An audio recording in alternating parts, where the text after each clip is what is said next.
eto na naman tayo guys. At syempre, pag-usapan naman natin itong latest survey ng Okta Research. Ayan, ang sabi dito, Lenny, Rafi, Sara, Amy tandems draw in a hypothetical 2028 race. Okay? So, ayan na nga. So, bakit po nagtabla na sila? Dahil sa margin of error, ha?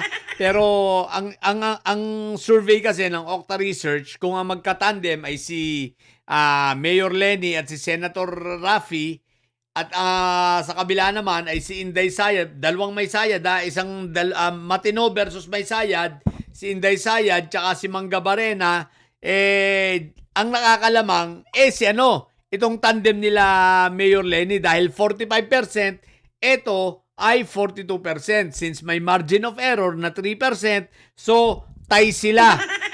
Okay, tie. Mga didilis, makinig kayo. Bagamat sa survey, ito ay tie, pero lamang na agad itong mga Team Matino versus dito sa team ng may sayad. Bakit kamo? Eto, papaliwanag ko sa inyo, makinig kayo mga didilis kayo. Dahil para at least mabukasan yung kabubuhan nyo at katangahan nyo, di ba? O eto, unang-una, ang Team Matino ay hindi nagdeklara na sila ay tatakbo. Bagkos, ang sinasabi pa nga nila, ayaw nilang tumakbo. But despite na sinasabi nila na sila ay hindi tatakbo, ayaw nilang tumakbo, ang resulta, pataas ng pataas ang survey nila at dito nga ay naungusan na nila ng 3%, 45%, without declaring that they are going to run on the 2028 national election, Hindi sila nagdeklara bagkos ang sinabi nila hindi sila tatakbo. Mayor Lenny, di ba? Parang may nasabi ka na titingnan mo lang ang survey. Eto na, lumalabas na. At guys, tulad ng sinabi ko, naniniwala talaga ako sa survey ng ng Okta Research. Mas pinaniniwalaan ko ito at mas malapit-lapit ito sa kahit papano, masasabi natin na may katotohanan. Pag sa SWS talaga ay hindi. Bagamat merong survey ngayon ng SWS na talagang ang trust rating ni PBBM at ang performance rating ay tumaas na ng 14% pag di ako nagkakamali. So, bagamat ito ay maganda pero alam nyo, sabi ko nga sa inyo, wala akong tiwala sa SWS dahil propagandista ang mga yan tsaka sa False Asia. So, dito lang tayo mag-focus sa survey ng Okta Research, mga DDS, ayan 45% ng mga Filipinos ay boboto kay sa Team Matino. At 42% ang boboto dito sa team na may sayad. Okay. Eto ngayon, ang team na may sayad, matagal nang nagdeklara na sila ay tatakbo. Itong si Inday Sayad ay matagal na nagdeklara na siya ay tatakbong presidente. Wala pa sa hindi pa nag-uumpisa ang impeachment sa Congress, di ba? Nagdeklara na siya. Kumbaga, bago pala mag-umpisa, di ba? Ang impeachment hearing sa Congress, nagdeklara siya na siya ay tatakbo. Kasi nga, gusto niyang bulihin itong mga congressman. At itong si Amy Mangga naman, matagal na rin itong nagpapahiwatig na talagang ito ay may interes para sa pagka-vice presidente. Katulad nga ng sinabi ko sa inyo, sabi ng ating puting kabayo, dalawa yung naglalaban na yan na talagang umaaligid dito kay Inday Sayad na maging vice presidente niya. Itong si Kawatano, si Chupetra at itong si Mangga Barena. But unfortunately, hindi sila ang in-endorse ni Marco Tae at supposedly dapat ang tatakbong vice presidente ay si Marco Tae. 'Di ba? Kaya lang hindi na, nakakulong na 'Di ba? So hindi na makakatakbo 'yon. So ngayon, humingi ng rekomendasyon nga itong si Inday Sayad pero hindi itong dalawa ni rekomenda. Kaya lang syempre sila yung pinakamalapit sapagkat iniisip ni Marco Tae ang maging vice ni presidente ni Inday Sayad si Lipiste, kaya lang bata pa. Hindi pa pwede. Tsaka hindi magkakaigi yata yung plano nila na may mag-propose o may magsampa ng bill na pababain na lang ang edad ng Vice Presidente. Bakit? Dahil magkakaroon daw ng tsansa naman itong si Sandro Marcos o kaya si Vico Soto na kinatatakutan din nila.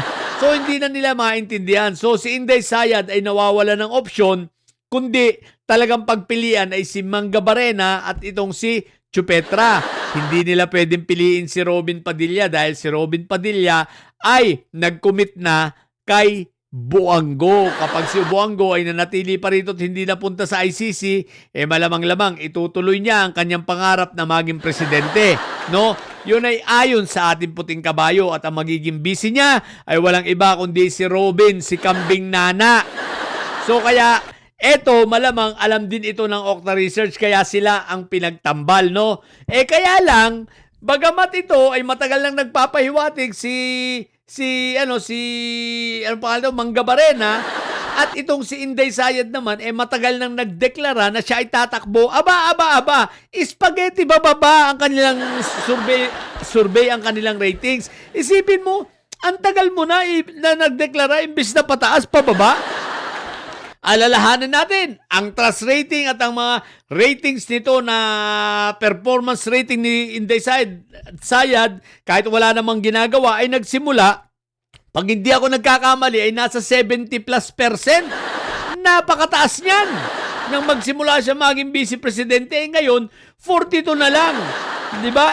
Kinondak itong survey nito ngayong July lang ha. So, marami pang hindi lumalabas na ebidensya. Kaya nga, ang aabangan natin, ang lalabas na survey next month dahil malamang-lamang may magsusurvey na naman dito next month. No, ang Okta Research, bagamat every quarter, mukhang dahil may impeachment, baka dalasan nila. So, yun ang aabangan natin. At sigurado ako, ang 42% nito, bababa pa yan. At dahil nga syempre, may sayad yung mga yan Pero ang 45% netong dalawang ito, malamang tataas pa yan, no? Pero guys, ito ang problema. Ang magtatampo rito ay si Chupetra. Si Chupetra pa naman ang nangangarap, di ba? Magkalaban nga yan Sabi ko sa inyo, magtatrayduran yan Chupetra, magsimula ka ng magtraydor ngayon. Bakit? Isipin mo, hindi ka na napapasama sa survey, Samantalang, di ba, ikaw ang tagapagtanggol talaga ni Inday Sayad sa Senado. Tapos hindi ka na napapasama, di ba? Kung ako sa'yo, magtatampo na ako dyan, mag-traidor ka na. Dati ka namang traidor. Di ba? Isipin mo, hindi ka na pinipili maging vice presidente, Di ba? Kaya mag-ano ka na, mag-traidor na kayo, magkapatid na kayo. Di ba? Magsarili na lang kayo, kalabanin nyo na itong mga ito. At mag-declare ka na rin, tatakbo ka na rin presidente. Kasi ayan ang isinasama na sa survey si Mangga Barena, imbis na ikaw, aba, Chupetra, wag kang papayag. Sabihin mo, mas malaki ang role mo, mas malaki ang isinakripisyo mong pagtatanggol para kay Inday Sayad. Tapos hindi ikaw ang isasama sa survey. Aba, mali naman 'yon. 'Di ba? Mukhang naiisang tabi ka na, Chupetra. Habang si Amy Mangga Barena ang saya-saya, sabi niya, panalo na ako rito. Ibig sabihin, hindi pa siya panalo sa eleksyon, pero yung siya nang isinasama at idinidikit kay Inday Sayad sa survey, sabi niya, panalo na siya rito. Bakit? Dahil yung labanan nila ni Chupetra, nakakaangat na siya. Diba? Siguro sabi ni Amy Mangga, mangungulungan ka naman Nagangarap ka pang tumakbo. May punto si Mangga Barena. Mangungulungan ka nga naman Chupetra, kaya wag ka nang mangarap. Ang gawin mo na lang, mag-traidor ka na lang. Kasi tinatraidor ka na rito, hindi ka na sinasama sa survey. Diba? So yun lang. Mga didilis nyo, pababa na ng pababa ang survey ni Inday Sayad.